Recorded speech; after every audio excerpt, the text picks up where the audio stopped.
Well, welcome back, everybody. For those of you who are seeing this on YouTube and the folks who are seeing it live, this is another installment of the Aperitif concerts, sponsored by, run by Tesoro.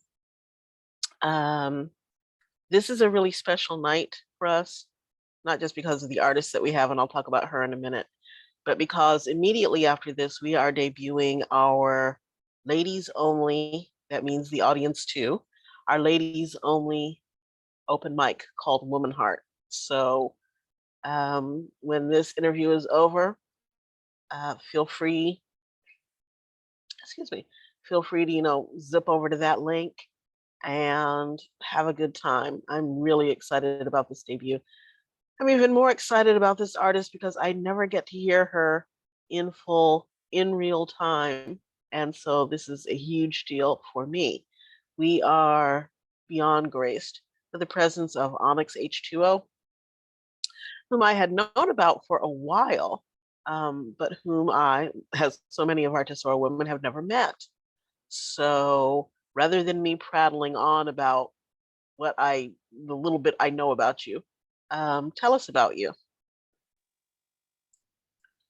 Ooh, one thing I did not prepare for was to say this bio, and I don't like talking about myself, so listen here. I am I'm from California. I'm a Texas-based. I reside in Texas, so I'm a Texas-based writer, spoken word artist, poet, mother, entrepreneur. I've been doing this poetry thing since I was 11. And I'm currently finishing my first book of poetry. Yes. Very cool.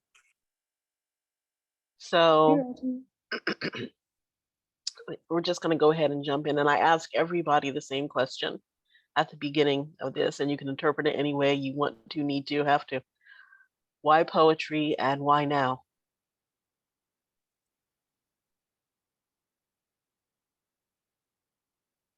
So I was inspired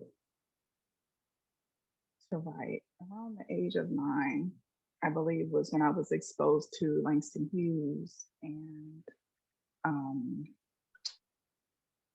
Frederick Douglass, a lot of prolific writers and orators, and Black prolific writers and orators. And that really encouraged me. And at 11, I really started going through things that I just didn't know how to necessarily express at the time. And so I just started writing it down. Langston Hughes' poem, Mother to Son, is still one of my favorite poems. That was one that was just like, I related to it so deeply, and I don't know why or how, because obviously I'm a daughter and I didn't have a son, but it really resonated with me. But just the feeling of him writing from a mother perspective really got my brain thinking and how I can translate that for myself, translating my own emotions into writing. And then now, last year, I ran away from poetry for years for various reasons. But last year, I was in another space where I just really needed to get some things out. And the Most High gave me a poem, and that is where ONYXH2O was created. So I've been writing for a really long time. However, ONYXH2O was born last year through some grieving.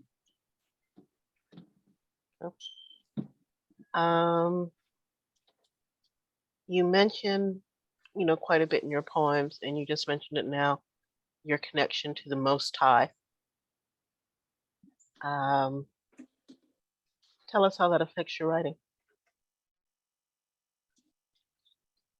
What ONYXH2O was actually the Most High telling me it's time to give my testimony. Since I was about 18, I've been told that I should write a book because it's like I've lived several different lives within this one at the time when I was 18. And throughout the years, I've been told the same thing over and over again. And last year, when I was experiencing all of this grieving, And the Most High gave me that testimony. I mean, that poem, which was a testimony.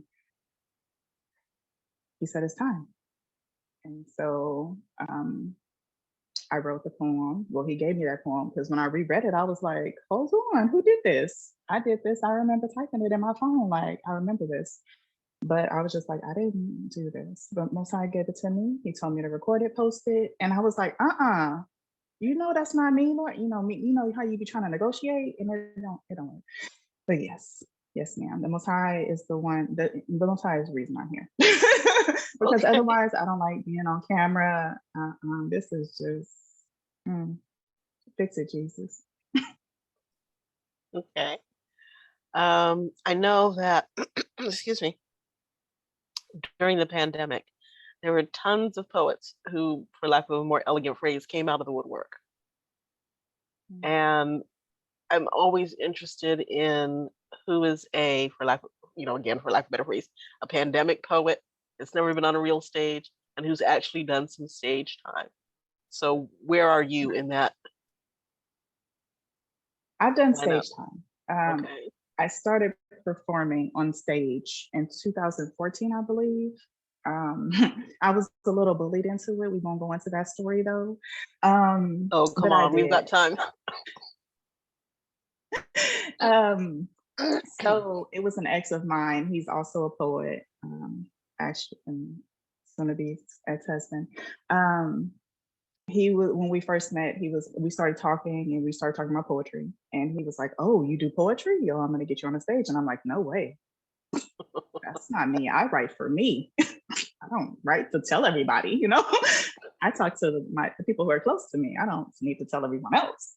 Um, but we became president, vice president of a poetry club on the college campus we were going to, and that's where it all began. Okay. So since you brought up, the idea of a beginning, where do you see it ending, or do you? I don't see it ending. I don't see it ending. The Most High has not shown me an ending. I see more things coming, and it's a little nerve wracking, to be honest. Only only a little? You haven't been getting Okay, it's a getting this. lot, but listen, I was trying to draw it in a little bit. No, no, honey, it's gonna be a lot. I can just tell you that right now from my own experience. Um, Talk to me about what for writers. A lot of the writers I know work off triggers. Mm. They've got to have that thing that makes them go, oh, got to write about this. Oh, got to write about that. Do you have a trigger? Do you just write as it comes? Do you have to have a specific atmosphere? What's the process? Oh, my process. I write whatever is on my heart to write, mostly from my own experiences. There are a few poems that I've written that have not 100% been from my experience, but I have had experience in those things. And I have a hard time writing to prompts unless it's something that really is striking to me, like that I've actually been through and that I connect to. Because if I can connect to something, mm, I don't like time stuff because my things flow as they flow. It's very much me in all ways. I flow at my own speed. Let's just put it that way. And so And does my that is the poetry and perfect my title for writing. your book, if you don't already have one. I flow at my own speed. I love that. Yeah. I can't force anything. It won't come out. It's just trash if I try to force it. So I don't force anything. So you don't have like a regular ritual, in between 11 and 2 every day. You sit down and just whenever lightning No. strikes, basically. Yes, ma'am. Okay. Yes, ma'am. I can't write like that. I will be very unproductive sitting there twiddling thumbs and wasting time. Yes. Sometimes that's the best thing that you can do. Tell me about, Um, and I personally hate it when people ask me this question, so I'm just gonna, pass the joy on to you. Favorite gig? Favorite gig? As in, can you be more specific? What is the your favorite performance that you've ever done? Oh, Yeah, see why I love that question so much. do I even have one? Mm, I can't even say that I have one. Well, pick one out of a handful and tell us about a seriously joyous time on stage, whether it was virtual or not. I won't do the virtual ones. So I was in Colorado Springs last year for Poetry 719's Poetry Festival. And one of the was at Kawadi. And I'm not, are you familiar with Kawadi? I know you were in Colorado Springs for some time. I know the name, certainly. So, okay, so the space, there's a lot of different things going on. There's a bar and it's 2 stories and there's just so many things going on. And so as I'm noticing like how loud it is, and you have families and you have people drinking, and the atmosphere is very mixed and diverse. And so, and diverse in terms of what's happening, right? And as people were going before me, I'm like, oh boy, now this is going to be my challenge because I've never had an environment such as this. And so to be able to command the audience, right? Okay, this is a challenge for me because one, I don't like to be any center of attention on a stage or any of these types of things. So I had several different challenges going on for me. And I was thinking of my set and how I can come in and, you know, get people to be quiet because they were talking and it started getting louder and louder. And if you're not doing anything, people are just really going to start talking over you. And it's like you're the noise disturbance, right? Even though you're the one performing on stage, right? You're supposed to be the entertainment. That was one of my favorites because it really challenged me to get outside of myself, to get outside of all of the comfort zone that I thought that I had. I had to get out of it. I didn't know it that night. I didn't know it. Okay. Has there been a time where you thought to yourself, this is not what I'm supposed to be doing. I should be doing something else? Every day. Okay. Not the Yes. answer I I was talk to God expecting, about but this every okay. day. Okay. I talk to God about this every single day. I'm like, well, are you sure are you sure this is it for me? Like, you want me to do this? This? Are you sure? Yes. Just about every day we have the conversation. Okay. Or maybe it's me having the conversation because he's like, I said what I said. So what's If you what's know, you coming up know. next? You got the book, and the book is due out when now? Theoretically. Ooh. Okay, yes, I like that. It's gonna come out in January. I had to draw back for My birthday month. a lot of different reasons. In January, we're gonna start it off right. Um, and I restructured and edited again and took some out and added some in. And so it's coming. It's coming. This Um, goes into that conversation with the Most High about, are you sure? okay. I think well, we all have that conversation in one wise or another, I think. And on an almost daily basis. So Okay, then I'm not alone. no, Yes. you are not alone. I personally have that conversation hourly. Actually, it's like, really, Lord, really, we gonna do this, really? Okay. Um, so yeah, I get it. So we are about at that time for the next, 27 minutes or so. It's all you, boo. Do your thing. Joy. All right. Peace, peace, y'all. Thank y'all so much for being here. Y'all could have been anywhere, but you're here. And I appreciate every one of you so much. I am sunrise and sunset, afternoon soul and midnight moon washed over the shores of distant heartaches. A dam, overcome by its own tears. Today I am healing emotion. With the grace of God's hand, moving mountains across valleys, hieroglyphics and island breeze. This way. and grass skirts, butter of shea nuts, hybrid, Black resilience and cleansing flow. I am ONYXH2O. I'm going to take it back to the beginning of where ONYXH2O started.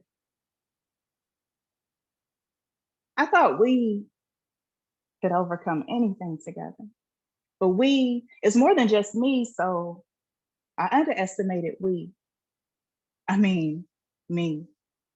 We were taught to shop for ring, plan engagement, exercise vows, and our bodies after that, none of which prepare us for how to make it through the ashes when you're fire and I'm brimstone. Marriage is an institution of learning with one-on-one instruction, intense learning plans, and high dropout rates. I asked teacher where you've been, said to tell you, I hope you're well. Even though you left without notice, today makes 7 months your love has been absent from this classroom. Found out you chosen recess over these lesson plans. Tetherball, was it? Send the ball in circles until there's no more rope left for it to hang. Maybe it was marbles. Strategic use of just the right angles. I've always been good at math. 2 hearts, 1 halo, you times me times the most high. 1 times 1 times 1 will always equal 1. Remember that? Yes, I had the values wrong. Somewhere between classes, the values became 0 times 1 times 1, and we all know that 0 multiplied by any number will always equal 0. But this ground zero, I found healing in the space your voice no longer occupies, and every now and then I still cry about the space your touch no longer occupies in this bed, in this heart, in this institution of love. I found myself in the space you no longer occupy. I still talk to teacher about you, still hope you're well, but no longer question why you chose recess, because I found grace and peace and gratitude. I found God's hand in all of the spaces you no longer occupy.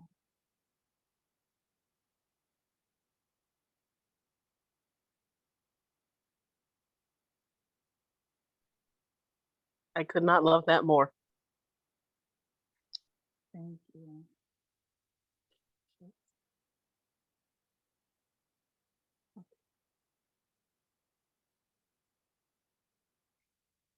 You are my sunshine, my only sunshine. My sun, Polaroid picture, my heart, my sunshine, he shines bright. Always my North Star in the darkest of nights, his love, my anchor, his smile, like the equator, half of me. He is everything in me and all I am not simultaneously. Nothing I say will ever be good enough to encompass all that he is. I used to call him my life raft. He be Noah's Ark. The life that I birthed carries life abundantly. His life has carried me safely through the same flooding waters I once wanted to drown in. Reminded me, no matter how mangled my spirit was before him, the God has not forgotten me. To see his face is to seek God's face. It's the grace for me. Magnified a purpose in me, to God be the glory, even as the adversary comes for me. So he, she, or otherwise who tries to separate me from his shine, to God be the glory. I am not who I was, but I still will. Wage wars for him. Travel to the end of my salvation. You will fail the mass destruction in my prayers. I will always come for him. No distance too far, an enemy too close. Yeah, I obviously don't know. A mother's love resides on, I wish a motherfucker would lane. Keep playing games, hide and seek, you should find. his mother's love. Unapologetically, we'll shake, bend, twist worlds, flip worlds topsy-turvy. You will feel the mass destruction in my prayers. My God, you will find your knees playing with me.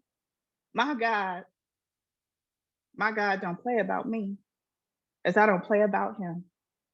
My son, I call him many names. He gave me the best name far above a title, baby boy. No soul could ever sever this tie that binds us into eternity. In every attempt, they will find hell, I assure you. Mommy will always come through. You are my sunshine, my only sunshine.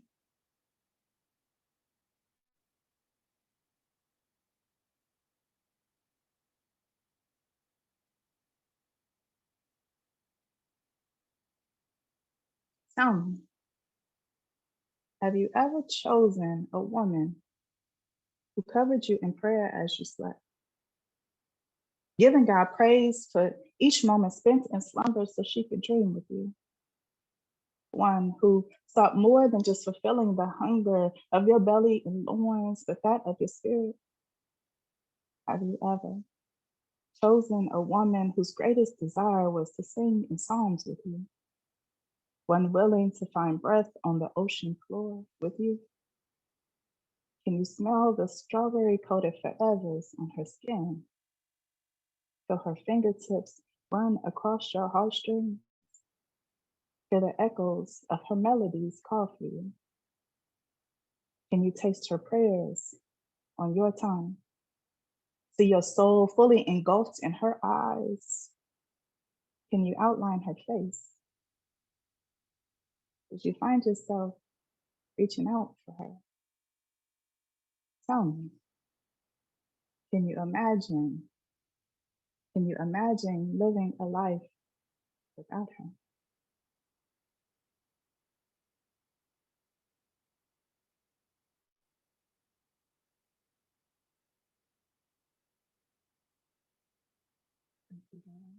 The next man I love, oh, the next man I love, I pray he'll be my husband. Divinely chosen just for me, a kingdom man. His steps perfectly ordered, hands sanctified for God's work. He'll find me in his prayers. Know me at first glance, and if there's any question, you'll find me twinkling in his eyes. This is to my future husband. I imagine being close to you, like really close to you. Like sometimes it isn't enough to just be next to you. I hope you don't mind, but I want to wear your clothes. With you still in them, did you hear me say close? I mean, close, like deliriously close, because being next to you isn't always enough. Maybe it's a bit crazy, but sometimes I want to be in your skin with you.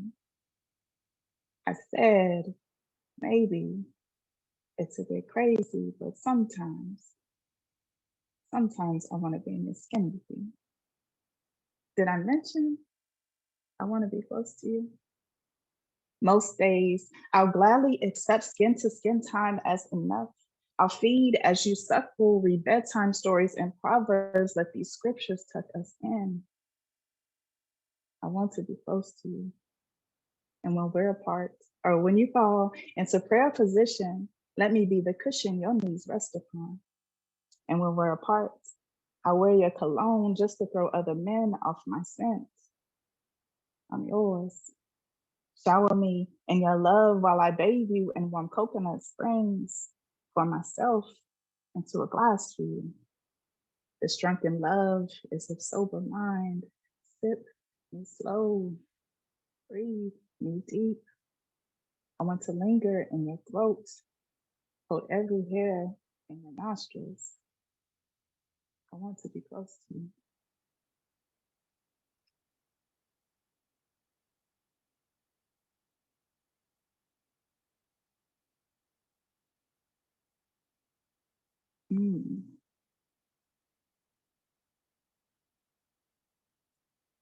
here real quick.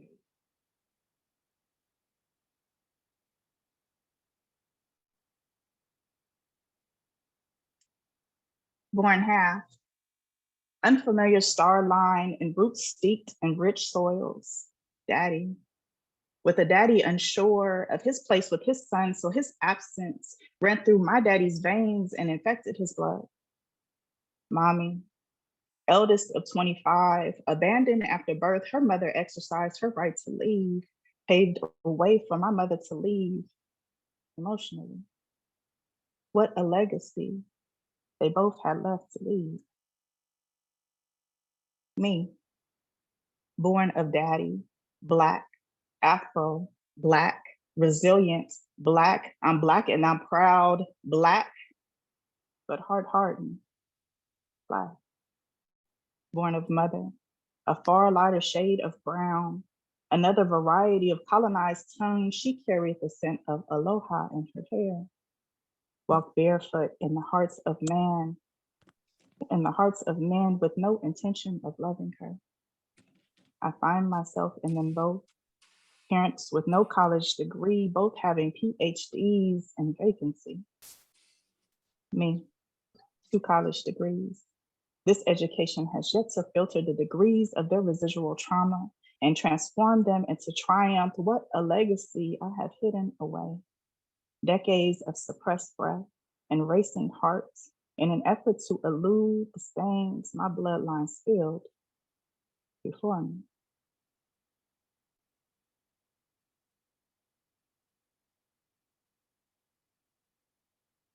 She hides her fear in her hands, tucks her tears behind her ear as if to straighten her hair. Her shoulders carry nations much like her womb. Woman, she crawls through the cracks, often overlooked, frowned upon, worth more than an occasional glance in a downward angle. Our times affect many, some more than others. You are not worth more than others. Idle hands and feet bear no good fruit, no place to plant good seed on the devil's playground.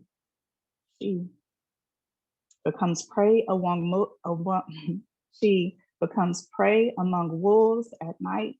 Her scent draws the dogs to the yard. Bow, wow, wow, yippee-yo, yippee-yay. But there are no dog catchers on the streets for a homeless woman. When a shelter bed and hot meal could be accompanied by dirty hands over mouth, sharp object pressed at her ribs with rotten breath and intentions. Where is she safe? She hardens her heart, mirror what she sees when she sees nothing in the mirror anymore. To be woman and homeless means monthly cycles get more than a little messy, because a helping hand does not always include a pad, a tampon, or a safe place to get right. Woman, when public restrooms are denied to one in dirty clothing and disheveled hair, makes cleanups few and far between. Could you imagine bleeding in between? And it's sitting on your skin for hours against your will. Have you ever smelled old blood? It becomes putrid, sour, causing infections of the worst kind. To be woman and homeless reflects revolution, internal category 4 aftermath, followed by a quiet storm, a slow brew, intense, slow to end. I mean, where does it end? Extend a loving hand, become a dog catcher, lend a soft smile to land in. Be your sister's keeper. Woman, carry nations in her womb, should be protected like carbon after extreme pressure. She is a diamond in the rough.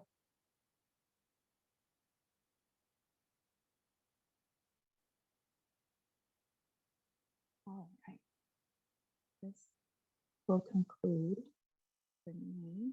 Oh, honey, you have plenty of time. I do, oh shucks. You know, I was trying to get out of it, Yeah, I child. know. I know. No, you you got another 10 minutes. So I need to stop ripping through this. That's what I heard. Okay. Um, so I won't read that one just yet then. I'll read this one.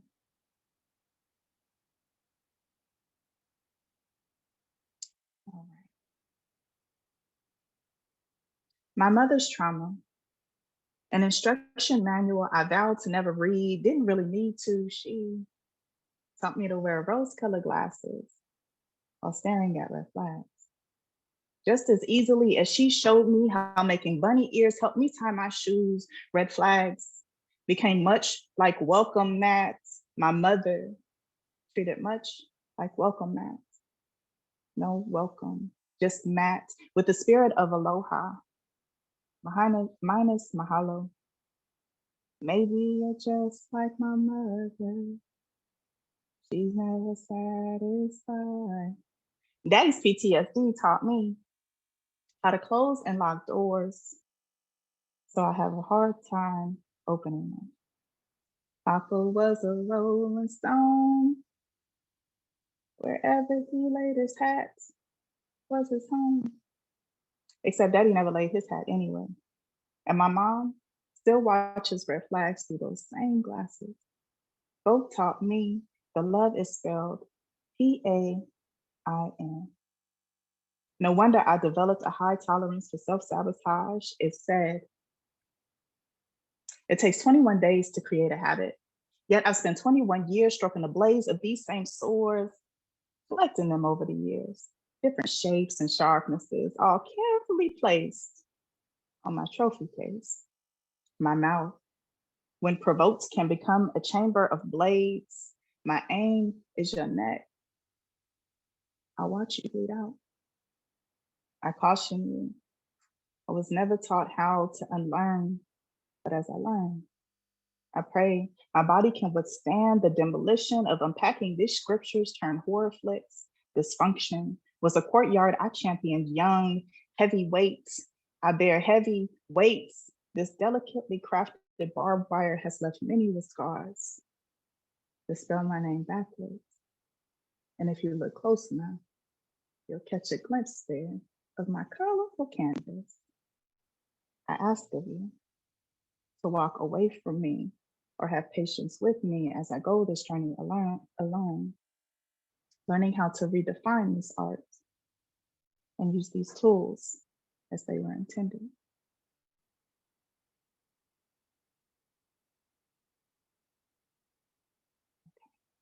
This one will be the departure. God's love is to leave another in peace, not pieces. There's something about the way I learned comfort in chaos, snuggled up close with dysfunction, how I gave the monsters under my bed an opportunity to sleep next to me. The same way the skeletons in the closet became good company, can I tell you about the grip of codependency? Trying to hold hearts I didn't break in the midst of them shattering me beyond jagged fragments and confusion, though wounded, I'm unlearning. Intentionally rejecting you, loving me with your shards, refuse to further contort my body, my smile, or dim my light to the lack of your healing. You will not disturb the very peace in me. I pray we can walk together peaceably, but if that means we end this here peacefully, go in peace, you see? When God saved me from me, he gave me a son to remind me that his came that I might have life abundantly, his peace so right, he left it to give me rest. So I sit at his feet. Even when pieces of me find it hard to be still I flow. The H2O in me be cleansing and a reckoning. Stay aiming for steady. Though isolation been loud, I'm not too proud to say sometimes this stillness gets shaky. This transformation, not so easy, but it's worth it. I'm learning to be more peacemaker than warrior, at times requiring me to be silent, stand down while holding my ground. I'm finding repentance and comfort and not telling my side of the story. My God will vindicate wrongful judgments and deceitful tongues that rise against me. Stillness, oftentimes assumed as quiet, can move mountains with spoken words and mustard seed faith. This stillness can be deafening to all else when God speaks. With every piece of me, I've been practicing stillness in the presence of God, hands up, without the fear of racist bullets piercing my flesh, hand raised and praise, you see, for his glory. As his peace be still in me, I'm kept perfectly from what tries to imprison me. To God be the glory. Thank you so much for this. Thank you, thank you, thank you for having me. If you wanted to give us one more, you still have time. One more. One more. Oh wait, you said, oh man, yeah, ain't no edits in this, huh? You can't be That's singing okay. on YouTube. Hold on. Do you, boo?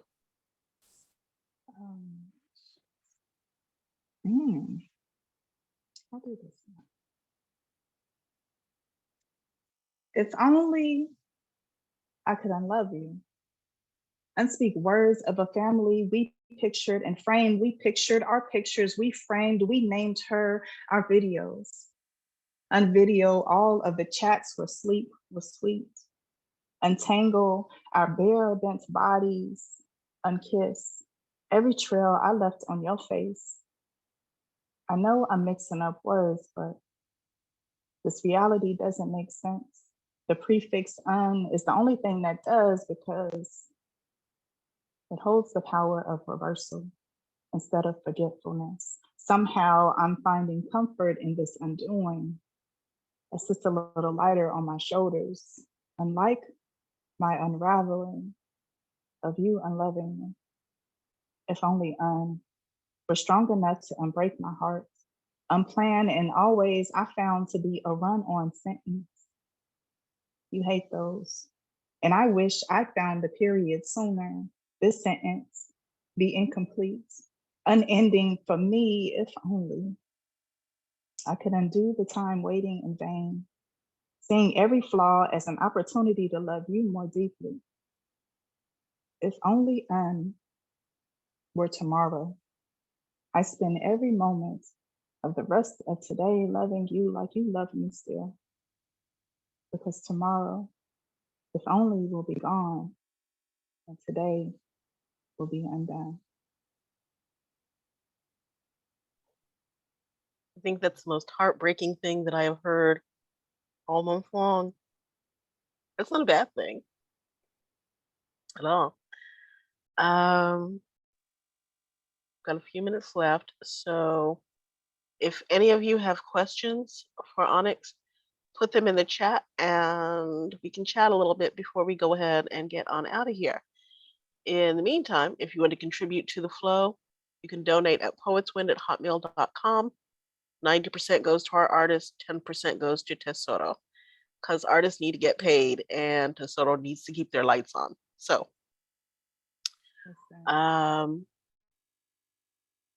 coming up almost immediately after this, as I said, is the debut of our ladies only open mic, Woman Heart.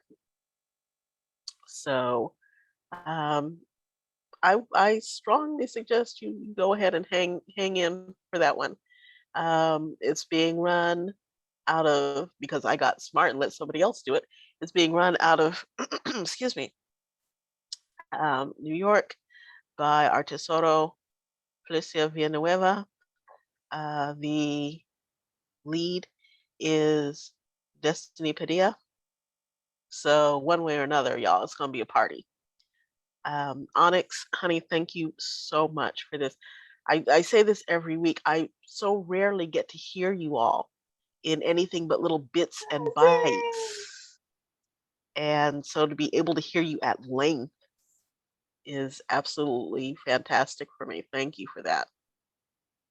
I thank you for having me. I thank everyone for coming. I see family in the building, and I am so grateful for all of you setting time aside to come see little old me, okay? And I appreciate it, and I love y'all. And I'm about to cry, so I'm so glad this is over, chat. you you Thank y'all were, so as much. I knew you would be, absolutely brilliant. Thank you again so much. We're going to go ahead and sign off, you all. As I say, if you would like to donate to the flow, it's poetswind@hotmail.com. 90% goes to Onyx, 10% comes back to Tesoro. Click in for the debut of Woman Heart, our ladies only. Yes, Yes. that means the audience too. Open mic, because we're about to get a little silly and a little raucous and tell some truth and carrying on such as that. So it's just going to Listen, be, yes, it's going to be just more of a good time. Onyx, honey, thank you again so much. Uh, thank you so much for as having me. as I say at the end of every single one of these, I am through fooling with people's time zones. There are too many of you scattered all over the world. So wherever it is you are, have a fantastic season of the day, and we will see you next week for another round of the Aperitif concerts interviews. Yes, thank you, and thank Y'all take it everyone light. else. Yes.